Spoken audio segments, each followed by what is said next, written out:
The trendiest NASCAR game right now isn't even by NASCAR, and it's not even on the computer. It's a mobile game called Draftycar. And you've probably already seen your second favorite racing game YouTuber play this game and love its gameplay and its attention to detail. But just a day before this game went viral, I got to talk to the man behind the game himself, Brian Blackford, about the creation of this game and a peek behind the curtain to see what makes this game so special. And to be honest, I would have made this video a lot quicker if I wasn't procrastinating by playing through 3 seasons of Draftycar already. Because the story of Brian and Draftycar resonates with me personally very deep. It is proudly rough around the edges, it is always improving, but at the end of the day, it is done for a love of racing. Hey, so my name's Brian. I'm developer of the game Draftycar, heavily inspired by the game NASCAR. Way back in the day, I think it was released in the late 2000s or early 2010s. Used to play that game a ton back in the day. Also a big fan of Draft Masters and backstretch battles. A lot of games have iterated on this concept, with the concept being essentially just driving in a straight line and the main mechanic of the game being drafting. I fell in love with stock car racing at a very young age. Like 1993, I remember watching my first race, and then I think in 1996 I went to the Pepsi 400 at Daytona. So like I fell in love with stock car racing and NASCAR at a very young age. Firing up a computer and playing my first video game, I wanted to make video games. But I was always kind of told like, that's like way too hard. There's too many complications. You can probably never actually do that, Brian, but you can always dream. I did the next best thing in my book, which was I tried to go to an elite level gamer in iRacing because I just love NASCAR so much. So from 2010 to 2017, I was a driver in what was then the Drivers World Championship Series in iRacing. And I had some limited success. I never won a race, but I think I got 4th in points in 2015. So I did all right. After retiring from competitive sim racing in 2017 and a few years later getting a job at the NASCAR Hall of Fame, Brian went to revisit one of his old passions.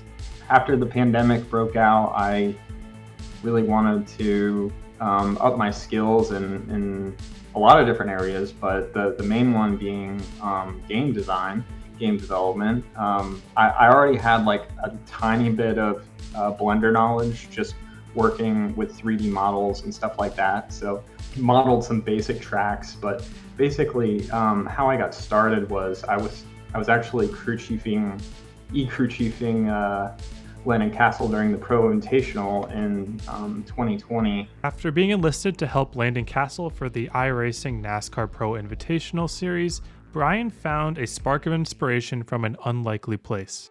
Landon introduced me to Parker Kligerman, a bunch of real-life drivers. I worked with Jimmy Johnson a little bit. Parker Kligerman was actually, taking a stab at Unity, trying to make his own game, and I was like, oh my gosh, this is awesome. I can't believe he's taking it upon himself to dive into this thing. He has no idea what he's doing. Like, I really appreciated that like drive and motivation, and I was like, you know what, let me see what I can do. Let me send you a track. I'll make a track for you. And it all kind of spiraled out of control from there. But the technical skills required for game design couldn't be further away from what Brian went to school for and also does at his day job, as he works in the digital marketing department at the NASCAR Hall of Fame, as well as going to school for environmental sustainability. But what Brian prides himself on is his learning mentality. It's taken me like 3 or so years to get to this point, just starting from scratch with Unreal Engine and learning the engine and getting familiar with all the little nuances. And even though Brian iterated on this project for over 3 years, he didn't let himself lose belief.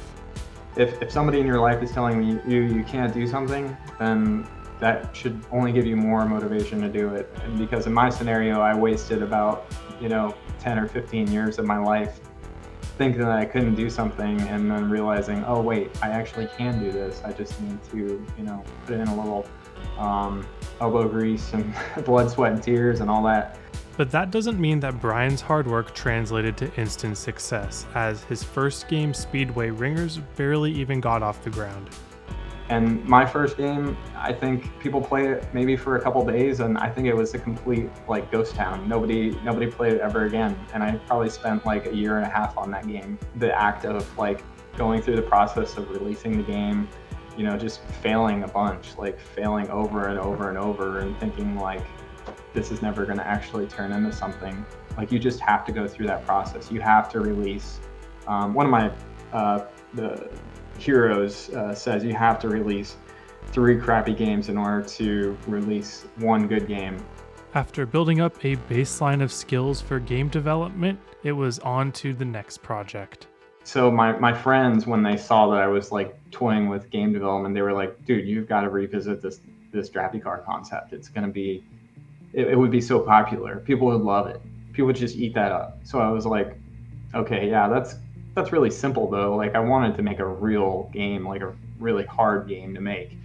And well, it turns out Draftycar is actually really complicated, and I've spent better course of a year iterating on such a simple concept.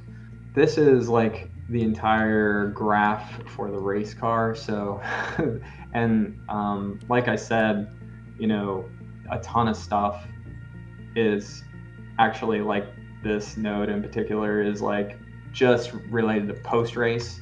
So there's a ton of logic in some of these nodes. So if I feel like if I expanded this graph to be the size of my house, like one wall would just be blueprint code.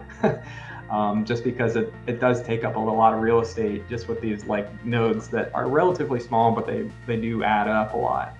I did put in a rev limiter essentially last night because somebody realized that they could lean back or lay back from the pack about 500 yards and then get a huge run, about a run of 300 miles per hour, and pass the whole field. So I fixed that today by putting in a simple rev limiter.